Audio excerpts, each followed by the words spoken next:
Alhamdulillahi wa kafa wa salatu wassalamu ala man la nabiyya ba'da Muhammad bin Abdillahi wa ala alihi wa sahbihi wa sallam.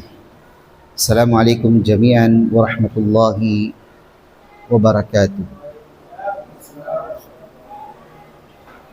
Last time, sa ating pagtalakay sa aklat ng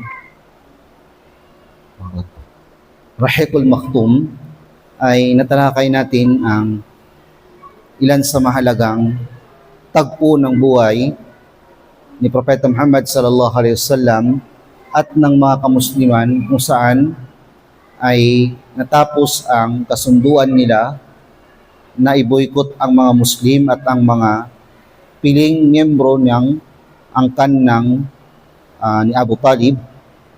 At ganun din ay pagkalipas ng ilang panahon o ilang buwan matapos ang pagpawalang bisa ng kasunduan, ay pumanaw ang tiyuhin ni Propeta Muhammad sallallahu alaihi wasallam na si Abu Talib. At ganun din ilang araw pagkalisan nito ay lumisan din ang kanyang asawa na si Khadija radhiyallahu anha. Tinawag ito na panahon o taon ng kalungkutan, at dito ay natapos ang yugto na ito bago pumasok ang pangalawang yugto ng kung saan ang Propeta Muhammad sallallahu alaihi wasallam ay nagsimulang magdawa o magparating ng Islam sa labas ng Makkah. Pagkatapos ng panahon na ito ay nagsimulang magparating ng Islam si Propeta Muhammad sallallahu alaihi wasallam sa labas ng Makkah. Pero may mga katanungan na ano nga ba ang mga salik na nagpatibay sa pagtitiis sa kalagayan nila at nagpatatag ng kalagayan na pinagdaanan nila. Sabihin, bago tayo lumisan sa paksa na ating nakaraang tinalakay, ay ano-ano nga ba ang ilan sa mga naging dahilan kung bakit pinagtibay ng Allah subhanahu wa ta'ala o pinagtibay na kamusliman ang kanilang pananampalataya, ang kanilang pagtitiis sa relihiyon ng Allah subhanahu wa ta'ala at pagsunod kay Propeta Muhammad sallallahu alaihi wasallam. Ano-ano ang mga naging kasangkapan nila para manatili sila sa ganung kalagayan, bagamat ay isang malaking dagok ang dumaan sa pahina ng buhay nila na hindi na talaga mababalikan. Yung hirap na pinagdaanan ng mga Muslim at ang hirap din na pasan ni Propeta Muhammad sallallahu alaihi wasallam, dagdag pa ng pagkamatay ng kanyang tiyo na madalas pumoprotekta sa kanya at ang kanyang mahal na asawa na naglaan ng hindi matatawarang sakripisyo para sa kamusliman, para sa Propeta Muhammad sallallahu alaihi wasallam at para sa relihiyong ito kung saan ito ay niyakap nating relihiyon. So unang-una na nagpatibay, nagpatatag sa kanila sa kanilang katayuan, pananampalataya nila sa Allah subhanahu wa ta'ala. Ibig sabihin, ang paghawak nila sa lubid ng Allah, ang pananatili nila sa katatagan sa kabila ng hirap at pagsubok na kanilang pinagdaanan, ay nagpapatunay ng kanilang pagiging totoo sa relihiyon na kanilang niyakap.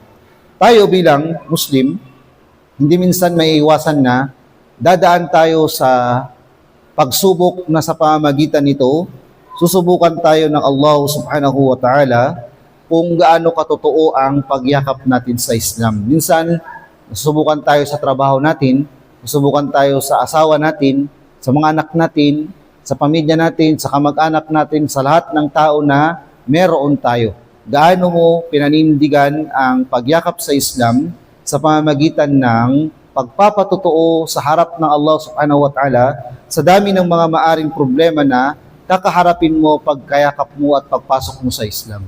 At minsan, kung kailan sinuseryoso natin ang Islam o tinatatagan natin ang paghawak dito, siya naman ang pagdating ng pagsubok, na parang kaakibat ng paghawak mo sa lubid ng Allah ay ang bigat ng pasanin ng pagsubok ng Allah subhanahu wa ta'ala. Dito ay masusubok tayo kung gaano nga ba katotoo yung pagyakap mo sa Islam. Ikaw ba ay madaling matibag o ikaw ay matibay sa iyong paninindigan sa pagyakap mo sa Islam. Pagkatapos mong malagpasan ang pagsubok ng Allah, ay siya naman ang pagdating ng kaluwagan at pagtibay ng pananampalataya. Pero ang tanong kung tapos na ba yung pagsubok ng Allah, hindi ito sigurado. At kung kailan darating ang pagsubok ng Allah, hindi natin alam. Pero sigurado tayo na susubukin tayo ni Allah, gaano man katotoo ang ating pagiging Muslim.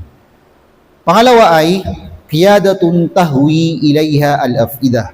Ibig sabihin, pamumunong minamahal at kinahuhumalingan ng mga puso. Propeta Muhammad sallallahu alaihi wasallam, sa panahon ng panggigipit ng mga kuffaro Quraysh sa mga Muslim, ay nasubukan ng kanyang katatagan bilang pinuno ng mga Muslim, kung saan ay makikita sa kanya ang pagtitiis at pamumuno sa harap ng malaki at maraming balakid na dumarating sa kanila. Propeta Muhammad sallallahu alaihi wasallam ay nagpakita ng pagiging matiisin, nagpakita ng pagiging makatotohanan, at hindi niya sinumbatan ang ginawang panggigipit ng mga hindi Muslim sa pamamagitan ng masama o ano paman. Kahit ng Propeta Muhammad sallallahu alaihi wasallam, nung panahon na ipinagkalob na sa kanya ng Allah subhanahu wa ta'ala ang tagumpay, hindi siya nagpakita ng panggigipit sa mga kuffaro Quraysh. Sinabi niya yung pumasok siya ng Makkah, yung panahon na pinagbukas na sa kanya ni Allah subhanahu wa ta'ala ang Makkah, sinabi niya ay sa mga taong nanggipit sa kanya, nanakit sa kanyang mga kasamahan, at ang iba ay humantong pa sa pagkamatay nila. Anong sinabi niya sa kanila? Intaliqu fa antumut tulaqa. Kayo ay lumaya sapagkat kayo ay malaya naman talaga. Hindi niya sila kinuha isa-isa at hindi niya ibinaling sa kanila yung naramdaman nila nung sila ay konti pa lamang at nasa panahon ng kahirapan. Hindi bumawi ang Propeta Muhammad sallallahu alaihi wasallam sa mga taga-Makkah nung panahong pumasok siya sa Makkah kasama ang libu-libong mga Muslim, at ang mga kuffaro Quraysh ay wala nang magawa upang pigilan ang tuluyang pagpasok ni Propeta Muhammad sallallahu alaihi wasallam sa Makkah. Hindi siya nagpakita ng dahas, hindi siya nagpakita ng kung anumang pagdala ng sandata para labanan ang mga mahihina sa panahon na yon ng mga Quraysh at mangingilang mga bilang nila. Ang Propeta Muhammad sallallahu alaihi wasallam ay nagpakita ng pagiging makatao at pinakita niya kung ano yung turo ng Islam. Lalong-lalo na dito sa mga panahon na ito na hindi pa ipinagkaloob sa kanila ng Allah subhanahu wa ta'ala ang tuluyang pagsakop sa Makkah. Panahon na ito yung panahon pa lamang na kung saan ay ang pagsubok ay sunod-sunod na dumarating. Kahit si Propeta Muhammad sallallahu alaihi wasallam ay nagpakita ng pinakamainam na pamumuno sa panahon ng ang mga Muslim ay nangangailangan ng mamumuno at nangangailangan ng pagkalinga bilang konting bilang ng mga Muslim sa mga panahon na yun.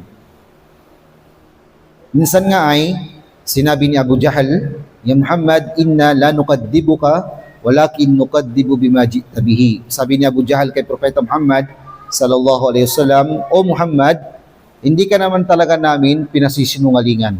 Sabi, hindi kami naniniwala na sinungaling ka.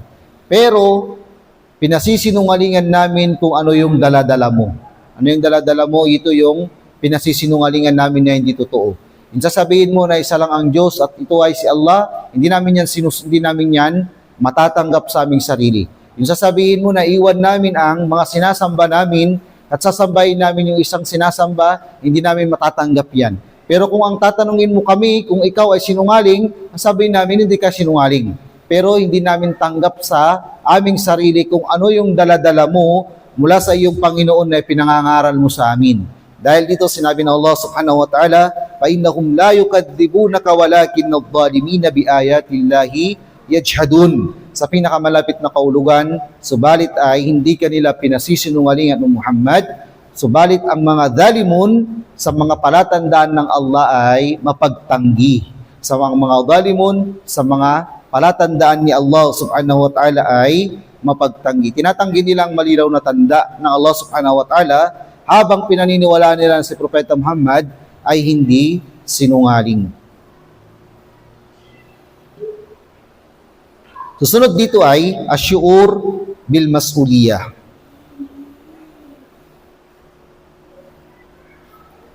Kabilang sa mga nagpatatag sa kamusliman sa panahon na sila ay sinubok ng Allah subhanahu wa ta'ala sa 3 taon na binikot sila ng mga kuffaro Quraysh, hindi sila pinagbentahan sa tunay na presyo, bagkus ay tinaas pa ang presyo, pinagbawal sa kanilang makipag-usap, pinagbawal sa kanilang pangangalakal, pinagbawal sa kanilang pakikipag-asawa, at sila ay inaisolate sa isang talampas na may kalayuan sa Makkah upang ilayo sila dahil sa paniniwala nila at sa pagsunod nila kay Propeta Muhammad sallallahu alaihi wasallam. Sa mga panahon na to na matapos silang makaalis mula sa pagsubok na yun ay kabilang sa nagpatatag sa kanila upang sila ay manatili sa ganun, asyuur bil mas'uliyah. Sabihin ay ang mga sahaba nararamdaman nila ng tunay na pakiramdam na sila ay nasa matinding obligasyon bilang mga tao at bilang mga tagasunod ni Propeta Muhammad sallallahu alaihi wasallam. At ang itong obligasyon na ito na kailang pinanghahawakan ay hindi pwedeng mabaling sa kung ano paman at hindi pwedeng takasan. Kailangan nila itong tanggapin sa kanilang sarili, kailangan nila itong malagpasan at kailangan nilang palakasin ang kanilang mga sarili sa pamagitan ng ganitong uri ng pagsubok. Sabihin, obligasyon nila bilang yumakap sa Islam na gampanan, tindigan, tayuan na nila kung ano yung niyakap nilang pananampalataya. Hindi yung tatakasan nila ito o dahil sa pagsubok na mararanasan nila ay lalayo sila. Ang mga sahaba ay niyakap nila ang Islam at niyakap nila ang kaakibat na pagsubok na dumating pagkatapos nito. Ito yung kabilang sa magpapatatag sa ating mga Muslim. Minsan, tayo ay nagtatanong sa sarili natin, bakit tayo pa yung sinusubok ng Allah? Sasala naman tayo. Diba? Ginagampanan naman natin ang tungkulin natin, pero sa kabila ng lahat, bakit tayo pa yung sinusubok? Bakit yung tao na hindi naman nagsasala o hindi tumutugon sa obligasyon niya ay hindi siya yung sinusubok ng Allah subhanahu wa ta'ala? Napapatanong tayo sa sarili natin. O, ito ay pagtatanong na kung saan ay bago natin tanungin yung sarili natin, bago natin tanungin ang Allah subhanahu wa ta'ala, palatandaan natin na ang pagyakap natin sa Islam ay hindi ito nagsisimula sa pamamagitan ng kagaanan agad sa sarili. Bagkus ito ay nagpapatunay na ang pagpapatotoo sa pagyakap natin sa Islam, simulat sa una na iniyakap natin ng Islam, hanggang sa uling sandali na tayo ay datnan ng kamatayan natin. Paninindigan natin, patatayuan natin at hindi natin tatakasan kung ano man ang niyakap natin patungkol sa Islam. Pang-apat ay al-imanu bil akhirah. Ang mga sahaba, isa sa mga nagpatatag sa kanila sa 3 taong panggigipit sa kanila ng mga Quraysh, naniniwala sila sa araw ng paghuhukom. Paniniwala sa araw ng paghukom ay binibigyan tayo ng katiyakan na meron tayong dadatnan sa kabilang buhay, basta ay magtiis ka lang kung ano yung pagsubok na dumarating sa iyo pagkatapos mong yakapin ng Islam. May pag-asa, may pananampalataya, may habag ang Allah subhanahu wa ta'ala na ipagkakaloob sa iyo na dito sa mundo ay malamang isa ka sa may mga mabibigat na pasan o pasan-pasan na pagsubok ng Allah subhanahu wa ta'ala, pero palaisipan mo nawa o isipin mo nawa lagi na ang Allah ay pagkatapos ng pagsubok merong kaluwagan. Tandaan natin na ang naging paniniwala ng mga sahaba na naniniwala sila na ang mundong ito, ang gaano man kabigat ang tindi ng dadanasin ng isang tao na pagsubok o kaya naman ay kaginhawaan, hindi ito makukumpara sa pakpak ng lamok sa kabilang buhay. Sabihin, gaano man kabigat ang danasin ng isang Muslim na paghihirap dito sa mundong ibabaw, hindi niya alintana ang kanyang dadatnang kaginhawaan sa kabilang buhay. Sabihin, kapag naranasan ng Muslim ang kaginhawaan sa kabilang buhay, hindi niya maiisip kung gaano kahirap ang pinagdaanan niya sa mundong ibabaw. Mga pagsubok, problema, suliranin, lahat-lahat ng ito ay hindi niya maiisip sa sandaling makapasok siya ng paraiso. Yung hirap na mga pinagdaanan niya, hindi niya ito maaalala. Pero ang isang hindi Muslim, ang isang hindi sumasamba sa Allah subhanahu wa ta'ala ay ang lahat ng naranasan niyang kaginhawaan dito sa mundong ibabaw, kagaanan sa buhay, salapi, pagkain, lahat ng kasiyahan, kagaanan na naranasan niya, mawawala ito sa sandali na makapasok siya sa naglalagablab na apoy ng impyerno. Ibig sabihin, hindi niya maalala ang lahat ng kasiyahang naranasan niya. Sabihin natin ay 100 years siyang nabuhay. Lahat ng ito, kasiyahan, kagalakan, hindi siya nakaranas ng hirap o problema, ano paman, nakaranas siya ng mga hindi pang bihirang naranasan ng mga pangkaraniwang mga tao. Pagkain, lahat, kakasiyahan, nakapag-travel siya sa buong mundo, natikman niya lahat ng mga pagkain, nasuot niya mga gandang kasuotan, nasakyan niya yung pinakamagandang mga sasakyan, nanirahan siya sa pinakamatatayog na mga tahanan, ano pa? Lahat ng ito ay naranasan niya sa kanyang sarili. Kapag sa sandali na papasok siya ng impyerno ay hindi niya mawawala lahat ng mga kasiyahan na kanyang dinanas. Ito yung kabaliktaran. Anong pipiliin natin? Ipadanas sa atin ng Allah ang kahirapan at ilayo tayo sa kaginhawaan sa mundo at pagdating sa kabilang buhay ay makakalimutan natin ang bigat ng ating mga pinagdaanan o kaya naman makakalimutan natin ang kaligayahan na ating nadama. Ito ay depende kung ano yung paniniwalaan mo o kaya naman saan ka pipili. Ang mga sahaba ay isa sa mga nagpatatag ng kanilang pananampalataya sa panahon ng taghirap ay ang paniniwala nila na merong kabilang buhay. Merong kabilang buhay at ang Allah subhanahu wa ta'ala ay hindi niya dadayain ang kanyang mga alipin. Hindi niya bibigay kay Pulan na hindi gumawa ng mabuti ang paraiso at hindi niya pagdadamot kay Pulan na gumawa ng mabuti ang paraiso. So lahat ito ay sa ilalim ng pagiging makatarungan ng Allah subhanahu wa ta'ala. Kahit ano man ang pinagdadalan nating problema o gaano man kabigat ang pasanin na ating nararanasan, isipin mo lagi na may paraisong nag-aantay sa iyo. Kailangan mo ngayon ka pa ba susuko at nalaman mo na kung ano yung maaring maging biyaya mo sa kabilang buhay at nalaman mo na kung ano yung maaring kasadlakan mo sa naglalagablab na po ng impyerno. Ngayon ka pa susuko o ngayon pa tatalikuran ng Islam o ngayon ka pa manghihina sa pananampalataya, ngayong nakita mo na at nalaman mo ang mga bagay na ipinangako sa iyo ng Allah subhanahu wa ta'ala. So kabilang sa mga nagpatatag sa pananampalataya ng isang Muslim o ng mga sahaba sa panahon na sila ay nasa matinding pagsubok na pinagdadaanan ay ang pagpapatotoo ng nilalaman ng banal na Quran. Sa panahon ng Propeta Muhammad sallallahu alaihi wasallam ay nabubuhay, ang mga talata ng banal na Quran at ang mga chapter ng banal na Quran ay bumababa. Maaring ito ay chapter by chapter o kaya naman ito ay bumababa aya pagkatapos ng aya. So ang mga aya na ito naririnig, nalalaman, na minememorya, isinasabuhay ng mga sahaba. At isa ito sa mga nagpatatag sa kanila sa panahon na kailangan nilang magpatatag. Ano ito? Yung pagbaba ng banal na Quran. Pagbaba ng talata mula sa banal na Quran. Sabi ng Allah subhanahu wa ta'ala sa suratul Baqarah, am hasibtum an tadkhulul jannata wa lamma ya'tikum mathalul ladina khalaw min qablikum massathumul ba'sa'u wad-dharra'u wa zulzilu hatta yaqula ar-rasul walladina amanu ma'ahu mata nasrullah ala inna nasrullahi qarib.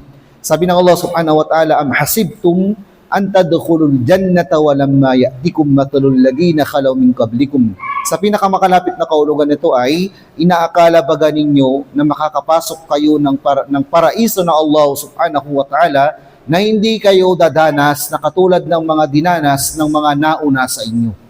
Ibig sabihin, ganun na lang ba kadali yung pagpasok ninyo sa Islam, hindi kayo makakadanas ng gaya ng dinanas ng mga nauna sa inyo? Sabi niya ay masathumul ba'sa wad-dharra wa zulzilu hatta yaqula ar-rasul walladina amanu ma'ahu mata nasrullah. Anong dinanas ba ng mga nauna sa atin o nauna sa mga sahaba? Ito ay nakaranas sila ng kahirapan, nakaranas sila ng pagsubok, ng matinding pagsubok. Hanggat sa sinabi ng mga mananampalataya sa kanila at ang propeta ng Allah subhanahu wa ta'ala na kasama nila, kailan baga darating ang tulong ng Allah subhanahu wa ta'ala. Matindi yung kahirapan, matindi yung pagsubok na pinagdaanan nila, hanggang sa matanong nila, kailan darating ang tulong ng Allah subhanahu wa ta'ala. Ala inna nasrullahi karib. Totoo na ang tulong ng Allah subhanahu wa ta'ala ay malapit na. Pangalawa, sinabi ng Allah subhanahu wa ta'ala, alif lam mim, ahasiban nasu ay yutraku ay yakulu amanna wa hum la yuftanun. وَلَقَدْ فَتَنَّا الَّذِينَ مِنْ قَبْلِهِمْ فَلَيَعْلَمَنَّ اللَّهُ الَّذِينَ صَدَقُوا وَلَيَعْلَمَنَّ الْكَاذِبِينَ.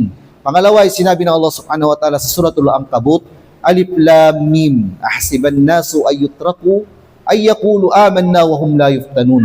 Inakalabagan ng mga tao na iiwanan na lang sila ng ganun-ganun, matapos nilang sabihin na kami ay mananampalataya habang hindi sila susubukin. Inakalabagan natin na matapos natin sabihin mananampalataya tayo, ganun na lang, walang pagsubok. Hindi ganun kadali yun. Walaqad fatanna alladhina min qablihim. Tunay na amin sinubok ang mga nauna sa kanila. Mga nauna sa mga sahaba, mga naunang mga tao na naniwala sa Allah subhanahu wa ta'ala. Fala ya'lamanna Allahu alladhina sadaqu wa la ya'lamanna al-kadhibin. Tunay na alam ni Allah subhanahu wa ta'ala yung mga nagpapakatotoo na sila ay totoo sa kanilang pagyakap at paniniwala sa Allah, at alam ng Allah subhanahu wa ta'ala ang mga nagsasabi na hindi naman totoo, mga sinungaling. Alam ng Allah subhanahu wa ta'ala. So mga sahaba sa panahon na bumababa ang mga talata ng banal na Quran ay nabubuhayan ng kanilang spiritual na pagkatao at nabibigyan sila ng pag-asa na darating ang tulong ng Allah subhanahu wa ta'ala at ilalayo sila sa pagsubok na dumating sa kanila. Ito ay ang mga sahaba ng Propeta Muhammad sallallahu alaihi wasallam. Habang sila ay binibigyan ng magandang balita, ay ito naman ang nagiging encouragement sa kanila na mas lalo pa dapat silang tumatag sa kung ano ang pagsubok na dumating sa kanila mula sa Allah subhanahu wa ta'ala. Sabi ng Allah subhanahu wa ta'ala, wa yubashshiruhum rabbuhum birahmatin minhu wa ridwanin wa jannatin lahum fiha na'imun muqim. Sabi ng Allah subhanahu wa ta'ala, at sila ay binigyan ng magandang balita mula sa kanilang Panginoon, ng habag mula dito at ang pagkalugod mula sa Allah subhanahu wa ta'ala, at malaparaisong ipinangako sa kanila ng magpakailanman. Para ito sa mga taong nagtitiis sa pagsubok ng Allah subhanahu wa ta'ala sa bawat panahon, sa panahon ng mga sahaba at sa paglisan ng maraming panahon. Pang-anim sa mga naging dahilan upang magpakatatag ang mga Muslim, ang mga sahaba sa panahon ng sila ay dinanas ng matinding pagpapahirap ay al-Bisharat bin Najah. Sabihin ay mayroong magandang mga balita na sila ay malalagpasan nila ang pagsubok na kanilang pinagdaanan. Malalagpasan nila ang pagsubok na kanilang kanilang pinagdadaanan. Propeta Muhammad sallallahu alaihi wasallam ay laging niyang sinasabi kahit sa mga Quraysh na kapag pinaniwalaan ninyo ang aking pinaniniwalaan o ang ituturo ko sa inyo, pagkakalob sa inyo ng Allah subhanahu wa ta'ala ang tagumpay dito sa mundo at magiging dahilan upang sumunod sa inyo ang mga hindi Arabo at sumunod sa inyong pamunuan ang mga tao. Sabihin, pinapangako sa kanila ng Propeta Muhammad, ginagarantiya sa kanila na pag naniwala ang mga Quraysh sa sinasabi ni Propeta Muhammad, igagawad sa kanila ng Allah ang hindi nila lubos maisip na igagawad sa kanila ng Allah subhanahu wa ta'ala. So kung ang mga kuffar Quraysh ay sinabihan ni Propeta Muhammad sallallahu alaihi wasallam ng mga magagandang balita, ay hindi malayo na sinabi niya rin ito sa mga sahaba na nagnanais ng kaluwagan sa panahon na sila ay nasa may patinding pinagdadaanan. Sabi ng Allah subhanahu wa ta'ala, وَلَقَدْ سَبَقَتْ كَلِمَتُنَا لِعِبَادِنَا لعبادنا المرسلين إنهم لهم المنصورون وإن جندنا لهم الغالبون فتول عنهم حتى حين وأبصرهم فسوف يبصرون أفبعذابنا يستعجلون فإذا نزل بساحتهم فساء صباح المنذرين. Sabi ng Allah subhanahu wa ta'ala sa pinakamalapit na kaulugan, وَلَقَدْ سَبَقَتْ كَلِمَتُنَا لِعِبَادِنَا الْمُرْسَلِينَ. Tunay na nauna na ang aming salita sa aking mga aliping ipinadala, sa aking mga aliping sugo. Innahum lahumul mansurun, na tunay na sila ay tutulungan ng Allah subhanahu wa ta'ala. Ito na yung tulong na sinasabi ng Allah subhanahu wa ta'ala, innahum lahumul mansurun. Tutulungan sila ng Allah subhanahu wa ta'ala, ipaparating ng Allah subhanahu wa ta'ala ang tulong sa kanila. Wa inna jundana lahumul ghalibun. Tunay na ang aming hukbo ang silang magtatagumpay. Patawalla anhum hatta hin. Kaya lumayo ka muna sa kanila, O Muhammad. Layuan mo muna yung mga kuffaro Quraysh na yan. Sa kabila ng kanilang mga dinadanas ay lumayo ka sa kanila. Pinapadanas sa inyo, lumayo ka sa kanila. Wa absirhum fasawfa yubsirun.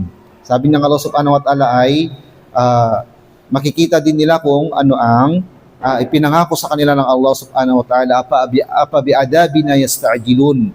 Ang mga kuffaro Quraysh, nagmamadali sila na igawad namin sa kanila kung ano yung aming parusa. Sabi ng Allah subhanahu wa ta'ala, فَإِذَا نَزَلَ بِسَاحَتِهِمْ فَسَاءَ صَبَاحُ الْمُنْذَرِينَ. Sabi ng Allah subhanahu wa ta'ala ay, kapag ito ay bumaba sa kanila, ito ang pag ito ay dumatal sa kanila o dumating sa kanila, tunay na yun ang isang hindi magandang umaga na kanilang masisilayan. Ito ay isang hindi magandang umaga na kanilang masisilayan. So ito ay mga talata mula sa banal na Quran na nagpapahiwatig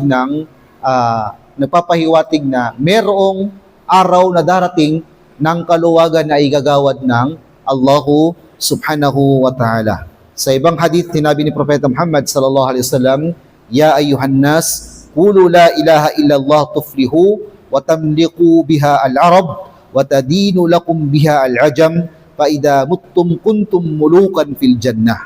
Sabi ni Propeta Muhammad sallallahu alaihi wasallam, O sangkatauhan. Ano yung balita ni Propeta Muhammad sallallahu alaihi wasallam? O sangkatauhan, sabihin ninyo ang walang ibang Diyos na karapat dapat sambahin maliban kay Allah, kayo ay magtatagumpay. Katapos sabi niya, tamlikuna bihal arab. At sa pamamagitan nito, kapag ito ay inyong sinabi, pinanindigan, ay pamumunuan ninyo ang mga Arab, watadinu lakum biha al-ajam. At ang mga hindi Arabo ay maniniwala at susunod din kung ano ang inyong pinaniniwalaan. Paida muttum kuntum mulukan fil jannah. Ano pa sabi ng Propeta Muhammad sallallahu alaihi wasallam? Kapag kayo ay dinatnan ng kamatayan, kayo ay mga hari sa paraiso. Ito ay bisharat, ito ay mga magagandang balita mula kay Propeta Muhammad sallallahu alaihi wasallam. Ito ay mga magagandang balita patungkol kay Propeta Muhammad sallallahu alaihi wasallam. At ito ay marami sa hadith ng Propeta Muhammad sallallahu alaihi wasallam. Sa mga panahon na ang mga Muslim ay konti at sila pa ay nasa Makkah bago nangyari ang mga pangyayaring dinanas nila, minsan ang Propeta Muhammad sallallahu alaihi wasallam ay nakahiga, hindi kalayuan mula sa Kaaba. Sa silong, hindi kalayuan mula sa Kaaba, ang Propeta Muhammad sallallahu alaihi wasallam ay nakahiga. Hanggang sa siya ay nilapitan ng isa sa mga sahaba, Khabbab ibn al-Arth. Sabi ni Khabbab, Ya Rasulullah, nakaranas na tayo ng matinding pahirap mula sa mga Quraysh. Hindi ka ba hihingi sa Allah subhanahu wa ta'ala ng tulong para tulungan tayo?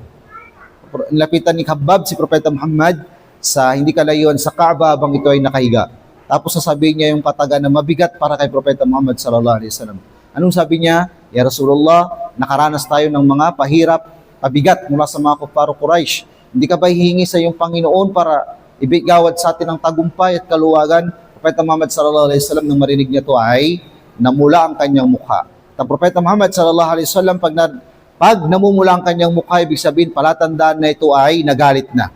Nagalit ba ang Propeta Muhammad dahil sa sinabi ni Khabbab? Hindi, nagalit siya sapagkat sa mga salita na to ay mabigat, nangangahulugan ng pagmamadali sa pagtulong ng Allah subhanahu wa ta'ala. Anong sabi ng Propeta Muhammad sallallahu alaihi wasallam?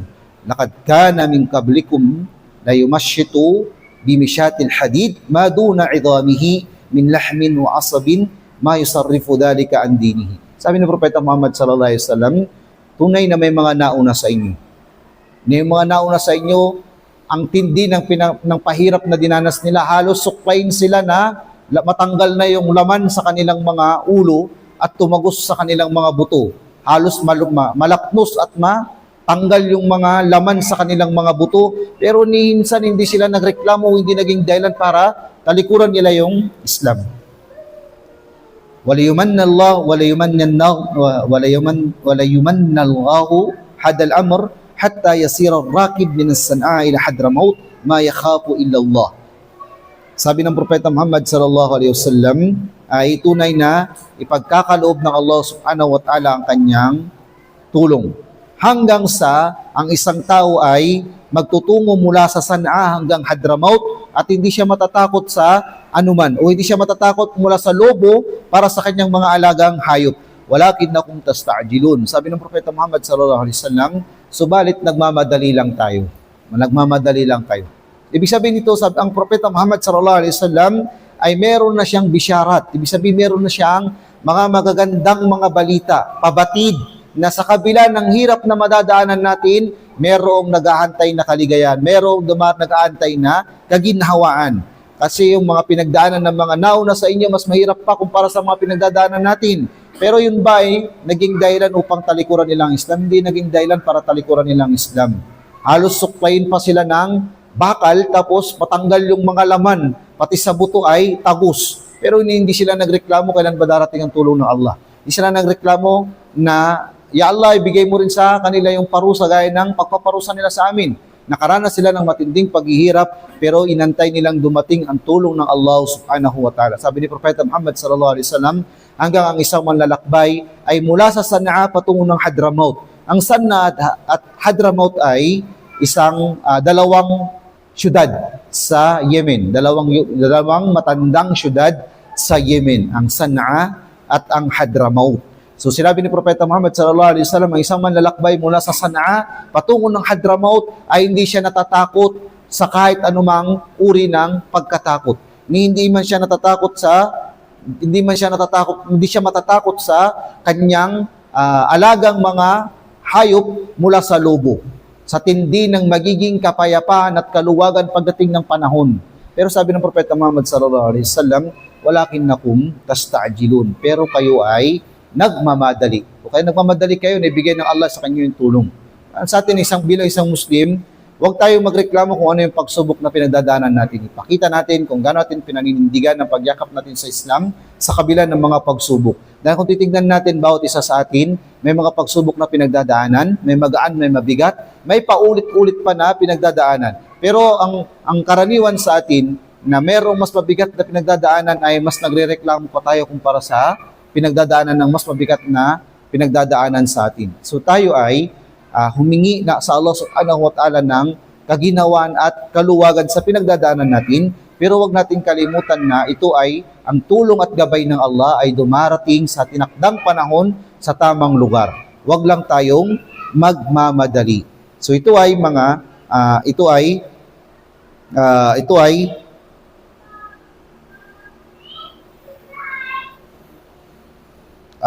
mga paalala ng Propeta Muhammad sallallahu alaihi wasallam patungkol